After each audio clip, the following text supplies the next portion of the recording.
philosophy of solitude. The power of silence. Voiceover script, calm, reflective tone. The forgotten art of being alone. There was a time when silence was not rare, when the world turned slowly and the space between thoughts was wide enough to breathe in. Now, we live surrounded by sound, messages, screens, voices, noise, a constant hum that fills the air and the mind. In this age of endless connection, solitude has become a stranger. Yet somewhere within each of us, there is a quiet room waiting to be entered, a place where thought can settle and the heart can begin to speak. To be alone is not to be abandoned. It is to meet the self without distraction, to hear what is usually drowned by the chatter of the world. Many fear solitude because it holds up a mirror. It shows us what we avoid, the unfinished work of the spirit, the unanswered questions we postpone. But solitude, when entered willingly, is not emptiness. It is presence, a vast, clear presence that holds us gently until we remember who we are. To be alone well is to stand inside one's own life without flinching. It is to realize that peace does not come from company, but from coherence, from being at one with the self. Silence is the soil where self-knowledge grows. Every great decision, every act of creation. Every true relationship is born first in quiet. We return to solitude not to escape the world, but to see it more clearly. The silence between our words gives the words their meaning, and the stillness within our days gives life its rhythm. To master solitude is to master perception. It is the art of seeing without noise, of listening beneath the surface, of knowing before speaking. In solitude, we rediscover simplicity, the kind of simplicity that does not shrink life, but clarifies it. It is the pause that teaches us what truly matters. The ancient seeds, Stoic and monastic roots. Long before solitude became rare, the ancient philosophers treated it as a daily discipline. The Stoics withdrew not to hide from the world, but to prepare for it. They stepped back to see clearly what they could control and what they could not. For them, silence was not escape. It was strategy, a return to the inner citadel, the fortress of reason and calm. Seneca advised moments of retreat each day, times to examine the mind, to measure one's own thoughts against the chaos outside. He believed that without reflection, action becomes blind, and without solitude, wisdom has no root. Marcus Aurelius, surrounded by soldiers and politics, wrote his reflections in the quiet hours of dawn. He reminded himself that peace is not found in the countryside, but in the mind disciplined enough to create it anywhere. Their solitude was purposeful. It was the furnace where courage was tempered. By being alone, they learned not to depend on praise, not to collapse under criticism, not to trade their inner compass for the approval of the crowd. This kind of solitude was not passive withdrawal, it was active centering. The Stoic listened inwardly so that when he spoke, his words were clean. He paused so that when he acted, his movement was precise. Later, in monastic traditions, Christian, Buddhist, and beyond, silence became a sacred architecture. The monk's cell was not a prison, but a workshop of the soul. Each hour of quiet labor, each prayer uttered into stillness, was an act of alignment between the human and the eternal. They understood that silence itself is a teacher. It confronts vanity, softens pride, and replaces noise with attention. Their lives remind us that solitude need not mean withdrawal from love. It means returning to love's source. For when the mind is quiet, the heart remembers how to give without fear of loss. From these ancient roots, we learn the first principle of solitude. That stillness is not absence of life, but the space where life gathers strength. The Stoic withdraws to understand. The monk withdraws to serve. Both emerge clearer, steadier, more generous than before. Solitude is thus a rhythm, inward to restore, outward to give. Like the tide, it teaches balance, engagement followed by retreat, sound followed by silence, world followed by self. The power of silence is that it prepares us to return to sound with purpose, to speak less but say more, to act slower but with greater precision, to live quietly but with unshakable presence. The romantic and transcendental centuries passed, the voice of solitude changed its tone. Where the ancients withdrew for discipline, the romantics withdrew for discovery. They turned from marble cities toward forests, from the forum to the mountain lake. They sought not logic, but presence, not order, but wonder. Montaigne retreated into his library tower to study the motions of his own mind. He wrote that each man bears the entire form of the human condition. To know the world, he suggested, one must learn to dwell with oneself. Later, Rousseau walked the wooded paths of France and found that solitude purified perception. When alone, he said, He could hear the beating of his heart as though it were the pulse of nature itself. And in America, Henry David Thoreau built his small cabin by Walden Pond. He cut himself away from the machinery of society to see what remained when noise fell silent.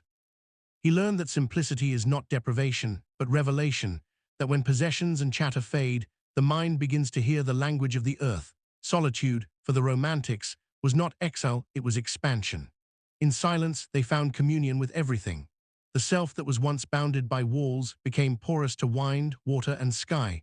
They discovered that the soul grows in the same way that a forest does, quietly, imperceptibly, in the absence of constant disturbance.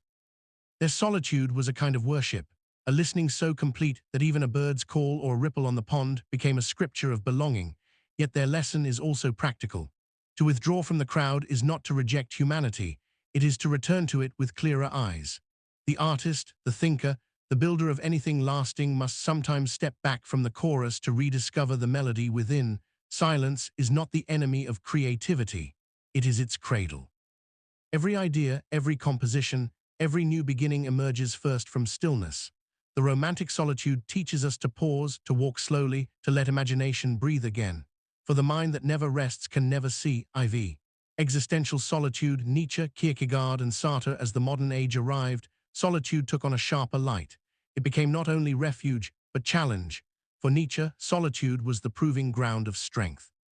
He called upon us to become wanderers of the spirit, to climb mountains of thought where the air is thin and company scarce.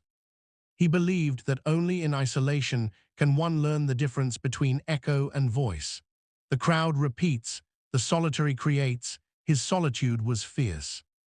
It asked of a person the courage to stand without approval, to bear misunderstanding, to live, as he said, beyond good and evil, guided by an inner compass forged in quiet struggle. Confidence and solitude for Nietzsche were one and the same act of will, to say yes to life even when no one listens. Kierkegaard felt solitude differently, not as pride, but as responsibility. He saw the individual alone before the eternal, stripped of illusion, forced to choose. He taught that in solitude, a person confronts the most demanding teacher, freedom. No one can decide for us what to believe, whom to love, how to live. The silence of solitude holds up this truth until we tremble, and through that trembling we grow. Sartre carried the thought forward. He declared that existence precedes essence, that we are not born with meaning, but must invent it. Solitude, for him, is the workshop of invention. It is the space in which the self is written line by line. Without silence, the pen cannot find the page. Existential solitude is demanding. It strips away comfort, exposes the void beneath habit, and asks, "What will you build here?" Yet it is in that emptiness that authentic power is found, the power to choose, to act without waiting for permission, to become one's own author. The practical wisdom hidden in these voices is that solitude trains responsibility. When you are alone, you discover whether your values are borrowed or owned. You learn to navigate uncertainty without the crutch of consensus. You practice the rare art of being guided from within. The existentialists remind us. The goal is not to escape loneliness, but to transform it, to turn it into awareness, to turn silence into authorship. The person who can walk alone is the person who can return to the world without losing their way. Be the Eastern vision, stillness and emptiness in the East. Silence was never absence, it was wisdom itself. While the West often sought to conquer the mind, the East learned to observe it. The Buddha sat beneath a tree and watched thoughts rise and fall like waves upon the sea. He saw that the mind's noise is not reality, but whether a passing storm above the deeper sky. To sit in silence, he taught, is not to deny life, but to meet it completely. When the noise settles, the world shines as it is, ordinary, fleeting, beautiful. This is the practice of stillness, not suppression, but seeing. The breath becomes the bridge between the inner and outer world. Through quiet awareness, we discover that most fears dissolve when they are seen clearly and not resisted. Taoist philosophy calls this harmony Jing, the tranquility that arises when the current of life flows unhindered. Lao Tzu wrote that water is the perfect teacher. Soft yet unstoppable, it does not strive, yet it carves mountains into valleys. So too does silence shape us, not by force but by patience. The Taoist sage trusts the rhythm of things. He does not fight the silence. He listens until action arises naturally, like a tree growing toward light. In Zen, silence becomes even more direct, a living language beyond words. When the disciple asks for truth, the master may simply remain still, because the answer is not in speech but in seeing. For the practitioner, each moment of quiet is a doorway. To sit, to breathe, to feel the pulse of existence without commentary, this is the gateway to clarity. Eastern solitude teaches that peace is not found by building walls around the self, but by realizing that the walls were never real. When the illusion of separation dissolves, solitude transforms into connection with all that is. And yet, this teaching is profoundly practical. It reminds us that the still mind makes wise choices.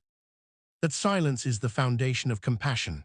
That when speech is no longer impulsive, it becomes medicine.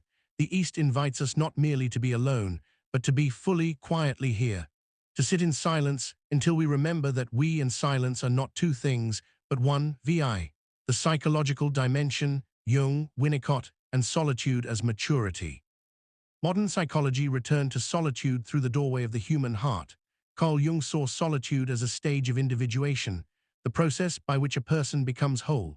He observed that the psyche contains many voices, the mask we show, the shadow we hide, the dreams that guide us from beneath awareness. To meet these parts of ourselves requires quiet. Only in solitude can we hear the murmurs of the unconscious, the symbols, fears, and desires that shape our days from behind the curtain. For Jung, to flee solitude is to flee the conversation with the soul, but to endure it with patience is to discover the deeper self, the one that is not built of opinions or roles, but of essence. In this meeting, confidence and compassion grow together. When we see our inner contradictions, we learn to understand those of others. When we accept our own darkness, we cease to fear the world's. Donald Winnicott, a gentle English psychoanalyst, spoke of the capacity to be alone as one of life's highest achievements. He did not mean isolation. He meant the ability to rest in one's own company without anxiety, to feel secure, even in silence. He noticed that those who cannot be alone often cannot love freely. Their relationships become escapes from emptiness. But those who have learned solitude bring depth into relationship because they no longer seek to be completed, only to connect. From this view, solitude is emotional maturity. It is the realization that peace does not depend on constant stimulation, nor does identity need constant reflection. It is the quiet assurance that one's worth exists even when unseen. Psychology also shows that creativity blooms in silence. When the mind is not distracted, its hidden networks begin to weave. Ideas appear not through force, but through the gentle drift of attention in an uncluttered space. In solitude, the brain restores its rhythm and the heart its balance.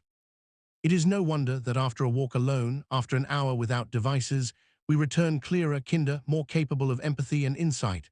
Thus, solitude in psychology is not retreat, it is repair. It is the nervous system finding its breath, the spirit reorganizing its fragments into coherence. To cultivate solitude is to practice inner stability. To enter silence each day, if only for a moment, is to strengthen the muscle of peace. VII. The modern noise, technology, distraction, and the fear of stillness. We live in an age of constant presence, or perhaps constant absence disguised as presence. Our hands hold more connections than ancient cities ever dreamed of, yet our hearts grow thinner, stretched across screens, flickering between moments that never settle. Technology has made us visible to everyone and invisible to ourselves. We speak endlessly, but rarely listen. We scroll, react, compare, yet the quiet spaces in which meaning grows have nearly vanished. It is not the machines that rob us of peace, but our surrender to their rhythm. We have forgotten how to pause. We have mistaken stimulation for vitality. And so we live at the surface of our own lives, like a swimmer afraid to dive. But beneath the noise, the old silence still waits patient, timeless, ready to receive us whenever we remember. Modern distraction feeds on fear, the fear of meeting oneself without a filter, the fear of emptiness. We flee to conversation, entertainment, and information, not because we need more knowledge, but because we fear stillness might show us what we already know. Silence reveals truth, and truth can be uncomfortable. So we turn up the volume of our days to drown the whisper of our conscience, yet every soul hungers for that whisper. Deep down, we long for a moment without input, a moment that belongs only to our breathing, our heartbeat, our being. Solitude today is an act of rebellion.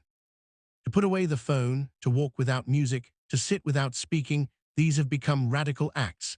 They are small revolutions against a system that profits from our distraction. Every moment of silence we reclaim is an act of freedom, Stillness in a noisy world is not a luxury, it is survival. When you allow yourself to unplug, to step outside the current, you rediscover your natural rhythm. Your thoughts slow, your attention deepens. And in that deep attention, clarity awakens. The world does not end when you stop checking it. It begins again. You begin again. In the quiet, your own voice returns, softer than the feed, but infinitely truer. The modern mind must learn what the ancients knew instinctively, that the silence we avoid is the silence that heals. And so, to master solitude in our time is to become sovereign once more, a being not ruled by algorithms, but guided by awareness. VII. Creative fire, solitude, and the birth of insight. Every great creation begins with a moment of stillness. A blank page, an empty canvas, a quiet mind. It is in silence that the first spark appears, the thought that was waiting beneath the noise, the image that takes shape only when the eyes have rested long enough to see. Creativity and solitude have always been companions. The inventor, the composer, the thinker, each must retreat into that inner chamber where imagination can breathe without interference. Newton watched the apple fall because he was alone enough to notice it. Beethoven composed his symphonies not in the crowd, but in the storm of his own mind. Virginia Woolf wrote that every woman must have a room of her own. She knew that solitude is not indulgence, it is the condition of creation. Silence is not empty, it is full of gestation. Like soil waiting for rain, it holds within it the seeds of everything new. In our time, we often confuse productivity with creativity. We fill hours with motion, but create little that endures. True creation requires space, the blank interval where the idea can take root. Solitude gives the mind permission to wander. It frees thought from expectation, allowing it to find its own path. When you are alone, you are not performing, you are listening. You are following the faint trace of intuition that leads to discovery. To create from solitude is to trust that what is within you is enough. That inspiration is not imported, but uncovered. There is also a discipline to this process, a patience that mirrors meditation. For silence does not always speak quickly. It reveals its treasures to those who can wait without forcing, who can rest in uncertainty until insight unfolds on its own. This patience is rare in modern life, but it is the heart of mastery. Every artist, every thinker, every person who shapes their destiny must learn to stand before emptiness without fear. When we learn to work from stillness, our actions become deliberate. Our words gain weight. Our creations carry soul. The power of silence in the creative life is not just in what it gives us, but in what it removes, the noise of comparison. The anxiety of speed, the clutter of opinions, when those fall away, what remains is the clear flame of one's own voice. And that voice, quiet, honest, patient, is the beginning of all true creation. IX. Mastering silence, practical philosophy for the modern soul. Silence is not a mystery to be solved. It is a discipline to be practiced. Like strength, it grows through repetition. Like wisdom, it deepens through patience. To master silence is not to withdraw forever, but to learn how to return, to move between noise and quiet without losing oneself. Begin simply, each morning before the world awakens, sit in stillness. No music, no message, no task. Let the mind wander, then let it settle. Breathe and listen to what arises. At first you may meet restlessness. Thoughts will rush in like a crowd. But stay. The crowd always disperses. Behind it lies a clear horizon. This small practice rewires the day. It teaches attention to return home. It reminds the body that peace is not found in motion, but in awareness. During the day, practice short silences, moments between moments. Pause before replying. Look at the sky before unlocking your phone. Feel the weight of your breath before moving on. These pauses are not empty, they are thresholds. They turn routine into ritual. They make the ordinary sacred again, even amid work. Seek solitude not in distance, but in depth. Solitude is not always about being alone. It is about being present wherever you are. Listen when others speak. True listening is a form of silence. In that quiet attention, understanding grows. The loudest minds often miss what the quiet ones hear. If you write, write from stillness. If you speak, speak from silence first. If you lead, pause before deciding. The pause is power. The more you practice, the more you notice a shift. That silence is not absence, but presence intensified. That solitude is not lack, but fullness without interference. You begin to sense that beneath every sound, there is a silence that never disappears. You begin to live from that silence. The world continues, busy, bright, relentless, but your rhythm changes. You act without haste. You speak with clarity. You carry calm the way a flame carries light. This is the practical mastery of solitude, to live connected, yet untouched by chaos, to participate fully, yet remain centered, to give generously, yet keep the well from running dry. Silence does not remove you from life. It roots you deeper into it. When practiced daily, it becomes a subtle armor, not hard but resilient, not defensive but peaceful, and from that peace all true power flows. Conclusion, the symphony of quiet strength in the end. Solitude and silence are not escapes. They are the soil of authenticity. When the noise fades, what remains is what was always there, the steady pulse of being, the quiet flame that neither boasts nor hides. To master solitude is to master presence. It is to walk through the world without needing to prove, to compete, to perform. It is to speak only when words are needed, and to know that silence, too, can answer. The powerful are not always loud. The wise are not always seen. The calm voice, the patient eye, the gentle certainty, these are the true marks of strength. Each philosopher, each tradition has whispered the same truth in a different tongue. Seneca called it inner sovereignty. The Buddha called it awakening. Thoreau called it simplicity. Jung called it wholeness. And every one of them found it in the same place, in the quiet chamber within. When you can rest there, you no longer chase completion. You realize you already contain it. Silence reveals the unity that speech divides. Solitude teaches the connection that company sometimes obscures. When you can be alone and unafraid, you become capable of real love, because your giving is no longer desperate to be returned. When you can be silent and aware, you become capable of real creation, because your actions emerge from clarity, not compulsion. This is the paradox of solitude, that by standing apart, we finally belong. When you cultivate inner stillness, you bring harmony wherever you go. You become a tuning fork for peace, and the world, no matter how loud, responds to that tone. So return often to the quiet. Guard it as you would your breath.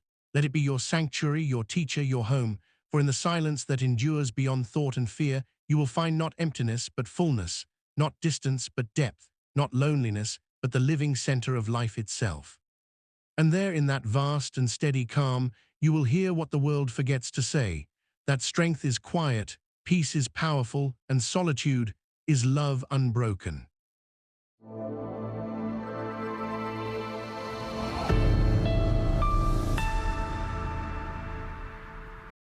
Pre-read for Daily Progress Audiobook.